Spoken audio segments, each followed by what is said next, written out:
आज हम एक ऐसे सीरियस मुद्दे पर चर्चा करने वाले हैं जिसने देश भर के हजारों युवाओं और उनके परिवारों की नींद उड़ा कर रख दी है। पिछले कुछ दिनों से टेक्निकल ग्लिच, हाँ, यही दो शब्द लगातार सुनने को मिल रहे हैं। आखिर ये यूपीएससी 2026 के कॉन्टेक्स्ट में क्या टेक्निकल ग्लिच था जिसने 24 मई को होने वाली इस बड़ी परीक्षा में इतना बड़ा बवाल खड़ा कर दिया? जो रिपोर्ट्स आई हैं वो बिल्कुल क्लियर हैं। एक अचानक और बहुत ही मैसिव सर्वर फेलियर हुआ है। तो आइए इस विश्लेषण में डिटेल में समझते हैं कि आखिर पर्दे के पीछे चल क्या रहा है, सिस्टम कैसे फेल हुआ और इस पूरी सिचुएशन में कैंडिडेट्स और उनके माता पिता को एक साथ मिलकर आगे क्या। तो शुरू करते हैं हमारे पहले हिस्से से, यूपीएससी टेक्निकल ग्लिच, एक सिस्टम फेलियर। देखिए, अगर हम एक छोटी सी तुलना करें तो एक तरफ हाल ही में हुआ नीट पेपर लीक का मुद्दा था जो क्लियरली एक सिक्योरिटी फेलियर था, और अब दूसरी तरफ ये यूपीएससी 2026 का सर्वर ग्लिच सामने आ गया है जो पूरी तरह से एक टेक्निकल फेलियर है। इन दोनों इंसिडेंट्स को जब हम एक साथ रखकर देखते हैं ना, तो एक बहुत ही क्लियर पैटर्न नज़र आता है। पैटर्न ये है कि हमारा जो गवर्नमेंट एग्जाम्स का इंफ्रास्ट्रक्चर है वो इस वक्त लगातार रिकरिंग समस्याओं से जूझ रहा है। और सबसे इम्पॉर्टेंट बात यहाँ समझने वाली ये है कि चाहे सिक्योरिटी फेल हो या सर्वर क्रैश हो, इनमें से कुछ भी कैंडिडेट्स के कंट्रोल में नहीं है। सच तो ये है कि इसमें किसी भी आम परीक्षार्थी का एक रत्ती भर भी दोष नहीं है। आगे बढ़ते हैं दूसरे हिस्से पर, दो बड़ी सिस्टम एरर्स, और देखते हैं कि ये सिस्टम आखिर फेल कैसे हुआ। यहाँ दो बहुत ही मेजर टेक्निकल रोड ब्लॉक सामने आए हैं जिन्होंने बच्चों को बिल्कुल परेशान कर दिया। पहला एरर क्या था कि जिन कैंडिडेट्स ने अपना फॉर्म पूरी तरह सक्सेसफुली सबमिट कर दिया था, उनका स्टेटस आखिरी वक्त तक बस पेंडिंग ही दिखाता रहा। सिस्टम ने उसे अप्रूव ही नहीं किया, जिसके चलते विद्यार्थी बिल्कुल लॉकआउट हो गए, आगे कुछ कर ही नहीं पाए। और दूसरा एरर तो और भी ज़्यादा फ्रस्ट्रेटिंग था। एडमिट कार्ड डाउनलोड करते वक्त स्क्रीन पर अचानक इनवैलिड डिटेल्स लिखाने लगा। ज़रा उस कैंडिडेट के नज़रिए से सोचिए जिसने सारी डिटेल्स सही भरी हो, पूरी निष्ठा से साल भर मेहनत की हो, और बिल्कुल लास्ट मोमेंट पर आके सिस्टम उन्हें पहचानने से इनकार कर दे। सोचो उन पर क्या बीत रही होगी। अब आते हैं तीसरे हिस्से पर, एक बड़ा संकट, जहां हम ये समझेंगे कि कोई भी कैंडिडेट इसमें अकेला बिल्कुल नहीं है। ये नंबर ज़रा ध्यान से देखिए, 75,000 से 80,000। रिपोर्ट्स बताती हैं कि लगभग इतने कैंडिडेट्स इस टेक्निकल इशू का शिकार हुए हैं। ये फिगर मैं खास तौर पर उन माता पिता के सामने रखना चाहता हूँ जो शायद इस वक्त परंपरागत सोच के चलते इसका दोष अकेले अपने बच्चों पर मढ़ रहे हैं। देखिए, अगर आपके बच्चे का फॉर्म एक्सेप्ट नहीं हुआ है तो ये उनका इंडिविजुअल फेलियर बिल्कुल नहीं है। वो इन 75 से 80 हज़ार लोगों की उस मैसिव भीड़ का हिस्सा है जिन्होंने एक बहुत बड़े सिस्टम ब्रेकडाउन का सामना किया है। ये पूरी तरह से एक कलेक्टिव फेलियर है। बच्चा अकेला नहीं है, वो उन हज़ारों मेहनती बच्चों में से एक है जो इस अचानक आई तकनीकी खराबी की वजह से फंसे हुए हैं। इन बच्चों का रूटीन कैसा होता है? रोजाना की 8 से 10 घंटे की लगातार पढ़ाई, और वो सब एक छोटे से सर्वर एरर के कारण अचानक रुक गई। जिन्होंने पूरा साल एक डिसिप्लिन के साथ मेहनत की, उन्हें बिना किसी गलती के एग्जाम की रेस से बाहर होना पड़ा। उनका जो भी फ्रस्ट्रेशन है इस वक्त, वो पूरी तरह से वैलिड और जायज़ है।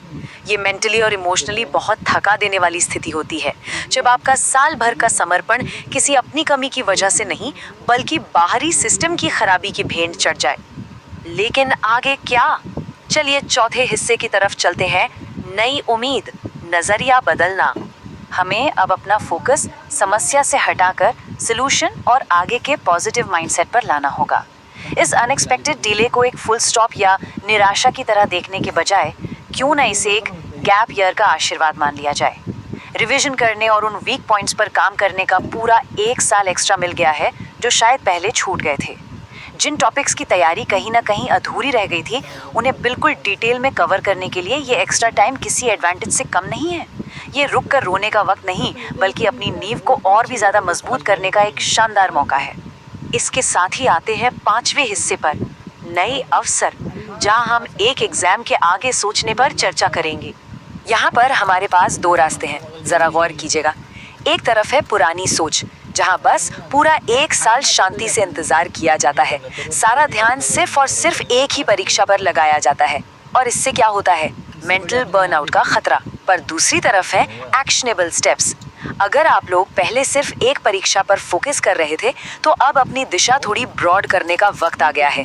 अपकमिंग सेमी गवर्नमेंट एग्जाम्स या दूसरे गवर्नमेंट एग्जाम्स को अग्रेसिवली टारगेट करना शुरू कीजिए। यूपीएससी का सिलेबस वैसे भी इतना वास्ट होता है कि इसकी की गई तैयारी किसी भी दूसरे कॉम्पिटिटिव एग्जाम में सीधा एडवांटेज देती है। इस एक्स्ट्रा वक्त को सिर्फ खाली बैठकर इंतजार में जाया करने से बेहतर है कि नए अवसरों को भुनाने में लगाया जाए। ये एक बहुत ही प्रैक्टिकल स्ट्रैटेजी है। और अब इस विश्लेषण का आखिरी और सबसे जरूरी हिस्सा, सेक्शन 6, माता पिता। मैं कोट करना चाहूंगी, कृपया उनके साथ थोड़ा विनम्रता से पेश आएं, उन्हें समझें और सपोर्ट करें। ये एक डायरेक्ट मैसेज है उन सभी माता पिता और गार्डियंस के लिए जो इस मुश्किल वक्त में अपने बच्चों को देख रहे हैं। आपका बच्चा परेशान हो सकता है, चिड़चिड़ा हो सकता है, पर यह वक्त उन पर दबाव डालने का या फेलियर का ताना देने का बिल्कुल नहीं है। बच्चों ने अपनी तरफ से पूरी मेहनत की थी, पर सिस्टम फेल हुआ। इसलिए घर का माहौल पूरी तरह से सपोर्टिव रखना इस समय की सबसे बड़ी ज़रूरत है। परिवार की विनम्रता, उनका प्यार और विश्वास ही उन्हें इस निराशा के भंवर से जल्दी बाहर निकालेगा। तो यहाँ से कुछ क्लियर टेकअवेज बनते हैं। पहला, एक परिवार के तौर पर यह स्वीकार करना ही पड़ेगा कि लाइफ में कुछ चीज़ें पूरी तरह से हमारे कंट्रोल से बाहर होती हैं। दूसरा, थोड़ा धैर्य रखिए। सोर्स के अनुसार बहुत जल्द नई एग्जाम अपॉर्चुनिटीज और आगे के रास्ते के बारे में डिटेल्स साझा की जाएंगी, उनका इंतजार करें। ये एक पॉजिटिव अप्रोच शांति और फेथ्स के प्रतीक के रूप में बताया गया है। तो इस चर्चा को खत्म करते हुए एक बहुत ही बड़ा सवाल हम सबके सामने पीछे छूट जाता है। अचानक मिले इस गैप ईयर को एक बाधा मानकर छोड़ देने के बजाय परिवार इस एक्स्ट्रा टाइम का यूज भविष्य को और मजबूत बनाने में कैसे करेंगे? क्या एज अ फैमिली सब एक साथ मिलकर नए अवसरों, नए एग्जाम्स और नई दिशा की तरफ कदम बढ़ाएंगे? सोचिएगा ज़रूर। ये वक्त हार मानने का नहीं, बल्कि नई स्ट्रैटेजी बनाने का है। उम्मीद है कि इस विश्लेषण ने इस पूरी प्रॉब्लम और उसके सल्यूशन को एक नए पॉजिटिव नज़रिए से देखने में मदद की होगी। अगली बार तक के लिए सीखने और आगे बढ़ने का ये सिलसिला इसी तरह जारी रखें।